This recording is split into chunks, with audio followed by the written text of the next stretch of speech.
India market invest মাইন্ডসেটে আপনাদের স্বাগত। যা চ্যানেলে নতুন এসেছেন তাদের প্লিজ চ্যানেলটাকে সাবস্ক্রাইব করবেন, লাইক করবেন, বেল আইকনটা প্রেস করবেন, তার সাথে অল বাটনটা প্রেস করবেন। নোটিফিকেশনটা কিন্তু সঙ্গে সঙ্গে আপনাদের কাছে গিয়ে পৌঁছাবে। স্যার, অনেকগুলো কোম্পানির কোয়ার্টার ওয়ানের রেজাল্ট কিন্তু আজকে ডিক্লেয়ার হয়েছে, তো যতগুলো পারি কভার করার চেষ্টা করব।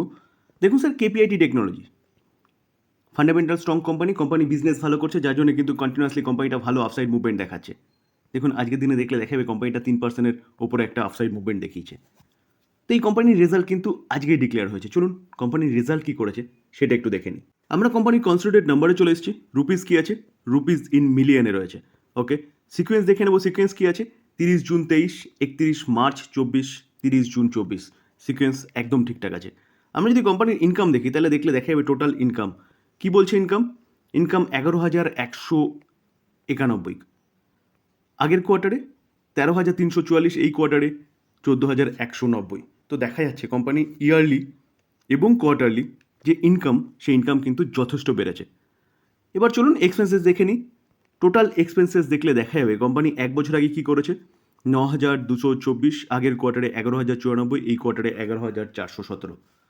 তো ইনকাম যেরকম কোম্পানির বেড়েছে সেরকমভাবে কিন্তু কোম্পানির খরচাও ইয়ারলি এবং কোয়ার্টারলি বেড়েছে।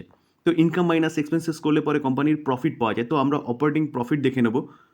তো অপারেটিং প্রফিট দেখলে দেখা যাবে 1766, 2250, 2773। তো অপারেটিং প্রফিট কিন্তু ইয়ারলি কোয়ার্টারলি ফেলেছে। তাহলে বলতে পারেন আপাতত যা রেজাল্ট দেখলাম সেটা কিন্তু ঠিকঠাক আছে, অর্থাৎ ভালো করেছে বলতে পারেন। তো এবার আমরা কি দেখব? Profit for the period. তো প্রফিট ফর দ্য পিরিয়ড দেখলে দেখা যাবে, দেখুন 1344, 1659, 2041। তো কোম্পানি কিন্তু যথেষ্ট ভালো করেছে। 1300টা 2000 হয়েছে এবং 1659টা 2041 হয়েছে, যেটা কিন্তু আমরা ইপিএসও দেখতে পারবো, যেখানে 4.95, 6.06, 7.53। তো স্যার কোম্পানির রেজাল্ট ভালো করেছে, ভালো কোম্পানি। দেখুন আমরা যদি রিটার্ন দেখলে দেখতে পারবেন এক বছরে কোম্পানিটা 75% রিটার্ন দিয়েছে। আমরা যদি 5 বছর রিটার্ন দেখলে দেখা যাবে 5 বছরে দেখুন 2213। কেন?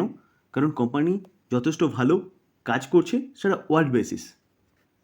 তো সেই জায়গায় দাঁড়িয়ে স্যার এই কোম্পানি কিন্তু আপনি চিন্তাভাবনা করতে পারেন লং টার্ম ইনভেস্টমেন্টের জন্য। এই কোম্পানিটাকে অনেক সময় ভাঙার চেষ্টা করা হয়েছিল, নিচে নামানোর চেষ্টা করেছিল বিভিন্ন ব্রোকিং হাউস, কিন্তু তার মধ্যে কোটাক আছে, গোল্ডম্যান সাচ আছে। তো সেই জায়গায় দাঁড়িয়ে কোম্পানিটা কিন্তু নিচে নামেনি, আরও কন্টিনিউয়াসলি ভালো আফসাইড মুভমেন্ট দেখিয়ে গেছে। তো স্যার কালকে কিন্তু এই কোম্পানিটা ধামাকে করতে পারে, কারণ দেখুন এস্টিমেটকে তারা বিট করেছে। জুনের কোয়ার্টারের রেজাল্ট 17.47%। লাস্ট যদি 4টে রেজাল্ট দেখেন তার মধ্যে থেকে এই রেজাল্টটা কিন্তু ফাটাফাটি হয়েছে।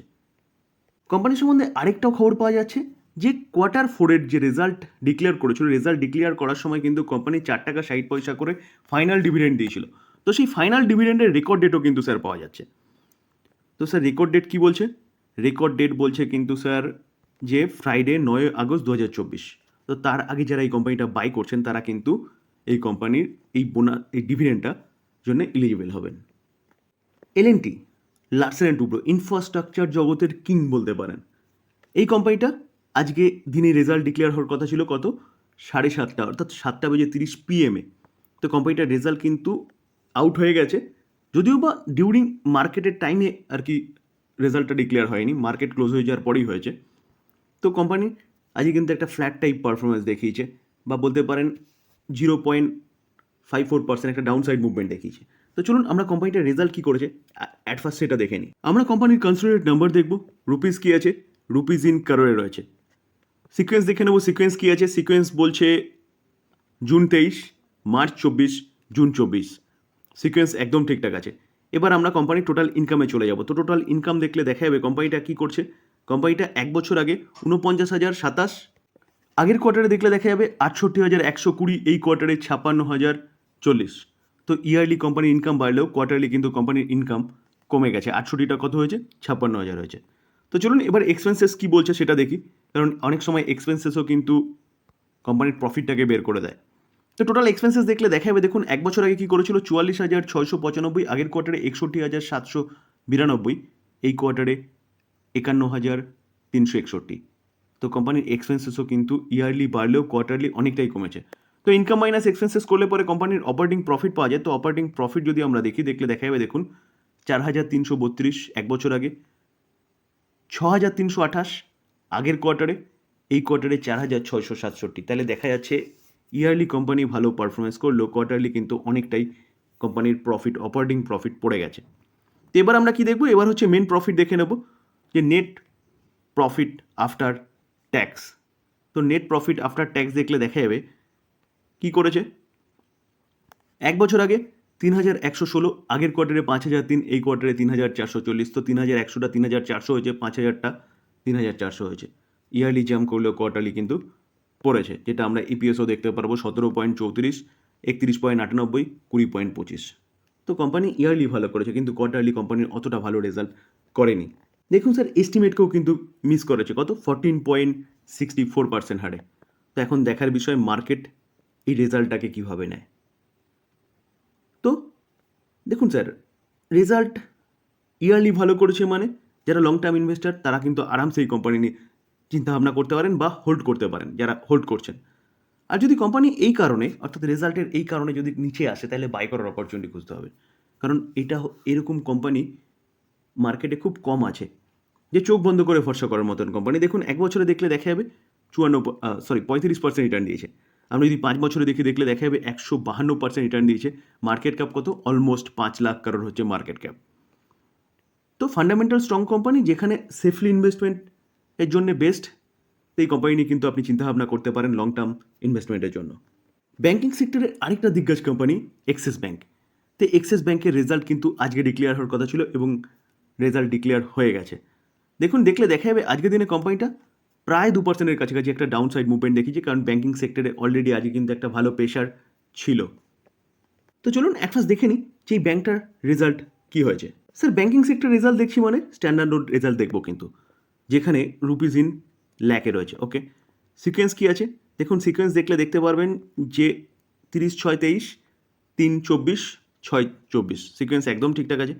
এবার আমরা যদি কোম্পানি টোটাল ইনকাম দেখি, তাহলে টোটাল ইনকাম দেখলে দেখা যাবে, দেখুন একটু ফলো রাখবেন, কারণ এরা অতটা ভালো বোল্ড করে দেয়নি আর কি আগের রেজাল্টগুলো যেরকম দেখছিলাম। তো টোটাল ইনকাম দেখলে দেখা যাবে স্যার এক বছর আগে 30,64,000, আগের কোয়ার্টারে 35,99,000, এই কোয়ার্টারে 35,84,000। তো 30টা 35 হয়েছে এবং 35,99,000টা 35,84,000 হয়েছে। তাহলে ইয়ারলি ভালো করলেও কোয়ার্টারলি কিন্তু সামান্য গিরাবট দেখা গেছে। তো এবার আমরা কি দেখব, এবার হচ্ছে আমরা কোম্পানির এক্সপেন্ডিচার দেখে নেব। তো টোটাল এক্সপেন্ডিচার ঠিক আছে 6 নম্বর কলামে। তো দেখলে দেখা যাবে, দেখুন ব্যাংক খরচা কি করেছে, ইনকাম করতে গিয়ে খরচা করেছে এক বছর আগে 21,82,000, আগের কোয়ার্টারে 25,45,000, এই কোয়ার্টারে 25,73,000। তো কোম্পানি ইয়ারলি তো বেড়েছে খরচা, কোয়ার্টারলি কিন্তু যেখানে কোম্পানির ইনকাম কমেছে কিন্তু খরচা বেড়েছে, 25,45,000টা 25,73,000 হয়ে গেছে। তো স্বাভাবিকভাবেই প্রফিটে একটা ইম্প্যাক্ট পড়বেই।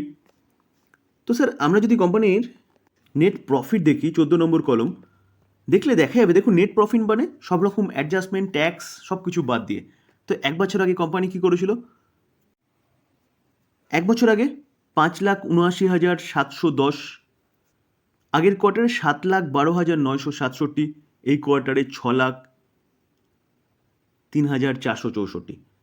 তো কোম্পানির ইয়ারলি বাড়লেও কোয়ার্টারলি কিন্তু যে প্রফিট সেটা অনেকটাই পড়েছে। তো স্যার আমরা ব্যাংকের রেজাল্ট দেখার সময় কিন্তু কী দেখি, অ্যাট ফার্স্ট প্রফিট, তারপরে প্রভিশন, তারপর এনপিএ। তো প্রফিট তো দেখলাম ইয়ারলি বেড়েছে, কিন্তু কোয়ার্টারলি খুব একটা ভালো পারফরমেন্স ব্যাংকটা করেনি। তো এবার প্রভিশন দেখে নেব। তো চলুন প্রভিশনটা দেখি। প্রভিশন কি বলছে দেখুন স্যার, প্রভিশন কি বলছে, যে কোম্পানি এক বছর আগে কোম্পানির প্রভিশন কী ছিল, দেখুন এক বছর আগে কোম্পানির প্রভিশন ছিল 1,34,088, 1,18,531 এক বছর আগের কোয়ার্টারে, এবং এই কোয়ার্টারে কিন্তু 2,03,928 চলে গেছে কোম্পানির প্রভিশন।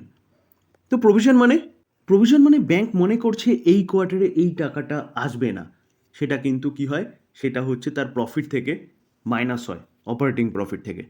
তো সেই জায়গায় দাঁড়িয়ে প্রভিশন কম হলে ভালো। এখানে কিন্তু ব্যাংকের প্রভিশন ইয়ারলি এবং কোয়ার্টারলি দুটোই বেড়েছে। স্যার প্রভিশন তো দেখলাম, এবার আমরা কি দেখব, এনপিএ দেখব। আমরা কি এনপিএ দেখব, গ্রস এনপিএ।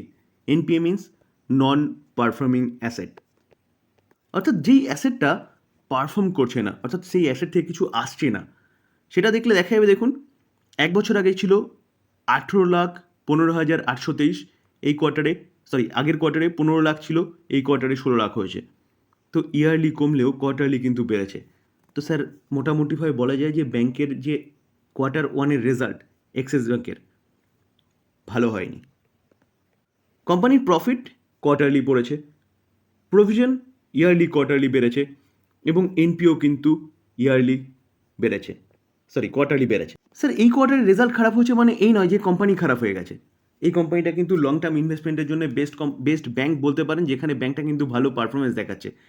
তো কোনো কোয়ার্টারে খারাপ পারফরমেন্স হতেই পারে, তার মানে স্যার এই নয় যে ব্যাংকটা এখান থেকে জিরো হয়ে যাবে, ব্যাংকটার বিজনেস পড়ে যাবে, ব্যাংকটার বিজনেস শেষ হয়ে যাবে। দেখুন আমরা যদি দেখি 1 বছরে ব্যাংকটা কিন্তু ভালো পারফরমেন্স দিয়েছে, 27% রিটার্ন দিয়েছে। আমরা যদি 5 বছরে দেখলে দেখা যাবে 69%, কিন্তু 2020 গিরাবার থেকে দেখলে দেখা যাবে দেখুন ভালো একটা রিটার্ন কিন্তু ব্যাংকটা বানিয়ে দিয়েছে তার শেয়ার হোল্ডারদের, 267%। তো স্যার এই ক্ষেত্রে একই জিনিস বলবো যে যারা হোল্ড করছেন তারা আরামসে হোল্ড করতে পারেন, যারা ভাবছেন বাই করবেন যদি এখান থেকে কারেকশন হয় তাহলে বাই করার অপরচুনিটি খুঁজতে হবে। ডিসক্লেমার দিয়ে রাখি স্যার, 3টে কোম্পানির ভালো কোম্পানির রেজাল্ট পাওয়া যাচ্ছিলো, সেগুলো নিয়ে ডিসকাশন করলাম, জাস্ট লার্নিং পারপাস। এটাকে বাই সেল রেকমেন্ডেশন নেবেন না, কারণ আমি কোনোদিনও আপনাদের বাই সেল রেকমেন্ডেশন দিইনি, আর বাই সেল রেকমেন্ডেশন আমার কথা শুনে করবেনও না। নিজে স্বাধীনভাবে চিন্তাভাবনা করবেন, তারপরে গিয়ে কিন্তু ডিসিশন নেবেন বাই বা সেল করার। আলোচনা এই পর্যন্তই। যদি ভালো লাগে, যারা চ্যানেল নতুন এসেছেন তাদের হলো প্লিজ চ্যানেলটাকে সাবস্ক্রাইব করবেন, লাইক করবেন, বেল আইকনটা প্রেস করবেন, তার সাথে অল বাটনটা প্রেস করবেন, নোটিফিকেশনটা কিন্তু সঙ্গে সঙ্গে আপনাদের কাছে গিয়ে পৌঁছাবে। থ্যাংক ইউ, ভালো থাকবেন।